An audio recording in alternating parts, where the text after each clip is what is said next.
ಪದ್ಮಾಸನ ಅಥವಾ ಕಮಲದ ಭಂಗಿ ಪ್ರತಿಪಾದವನ್ನು ಎದುರು ತೊಡೆಯ ಮೇಲೆ ಇರಿಸುವ ಮೂಲಕ ಅಡ್ಡಕಾಲಿನಲ್ಲಿ ಕುಳಿತುಕೊಳ್ಳುವಿಕೆಯನ್ನು ಶಾಂತಗೊಳಿಸಲು ಸಹಾಯ ಮಾಡುವ ಅತ್ಯುತ್ತಮ ಯೋಗವಾಗಿದೆ.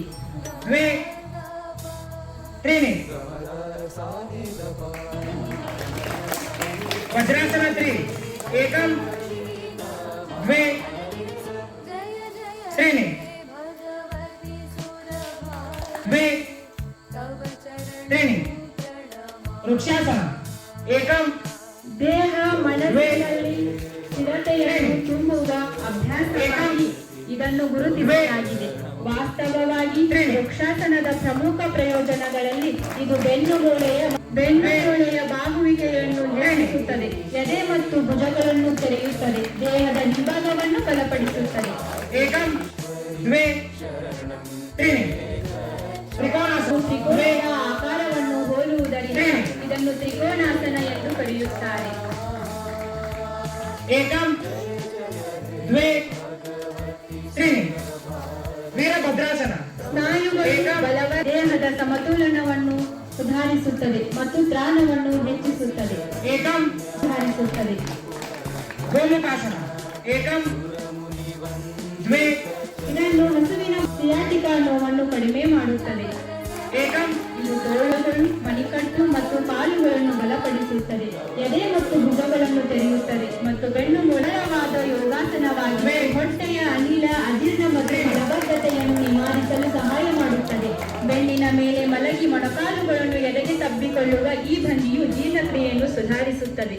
ಏಕಂ ದ್ವೇ ಬಲಪಡಿಸಲು, ದೇಹದ ನಮ್ಯತೆಯನ್ನು ಹೆಚ್ಚಿಸಲು, ಎದೆಯನ್ನು ಹಿಗ್ಗಿಸಿ ಉಸಿರಾಟವನ್ನು ಸುಧಾರಿಸಲು ಸಹಾಯ ಮಾಡುವ ಅತ್ಯುತ್ತಮ ಯೋಗಾಸನವಾಗಿದೆ. ಇದು ರಕ್ತ ಪರಿಚಲನೆಯನ್ನು ಉತ್ತೇಜಿಸುತ್ತದೆ. ಒಂಟೆಯ ಭುಜದ ಆಕೃತಿಯನ್ನು ಹೋಲುವುದರಿಂದ ಈ ಆಸನಕ್ಕೆ ಉಷ್ಟ್ರಾಸನ ಎಂದು ಕರೆಯುತ್ತಾರೆ. ಬೆನ್ನು ಮೂಳೆಯನ್ನು ಬಲಪಡಿಸುತ್ತದೆ ಮತ್ತು ಉಸಿರಾಟದ ಸುಧಾರಣೆಯಾಗುತ್ತದೆ. ಏಕಂ ದ್ವೇ ತ್ರೀಣಿ ಉತ್ಥಾನ ಮಂಡೂಕಾಸನ ನೇರವಾದ ಅಥವಾ ಉತ್ತರಿಸಿದ ಕಪ್ಪೆ ಆಸನ ಭಂಗಿ ಭುಜ, ಕುತ್ತಿಗೆ ಮತ್ತು ಬೆನ್ನು ನೋವಿನಿಂದ ಮುಕ್ತಿ ನೀಡುತ್ತದೆ.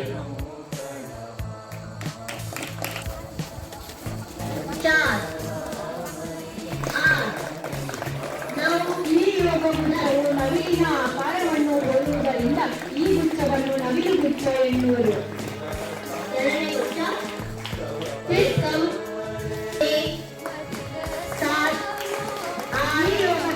ಮಾನಸಿಕ ಹಾಗೂ ಶಾರೀರಿಕ ಬಲಪಡಿಸುವ ಯೋಗಿಕ್ ಸೂಕ್ಷ್ಮ ವ್ಯಾಯಾಮಗಳನ್ನು ಒಳಗೊಂಡಿದೆ. ಇದರ ಹೆಸರು ಫಿಟ್ ಇಂಡಿಯಾ. 3ನೇ ಗುಚ್ಛ ಏಕಂ ನಂದಿ ಗುಚ್ಛ.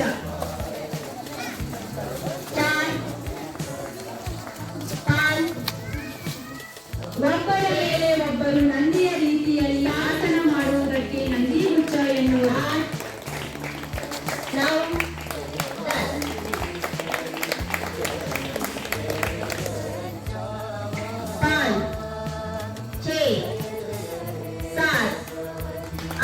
ಈ ಯೋಗ ಮುದ್ರವು ವೀರರಾಗಲು ಅಲರಿಯುವ ಆಸನಗಳನ್ನು ಒಳಗೊಂಡಿದೆ.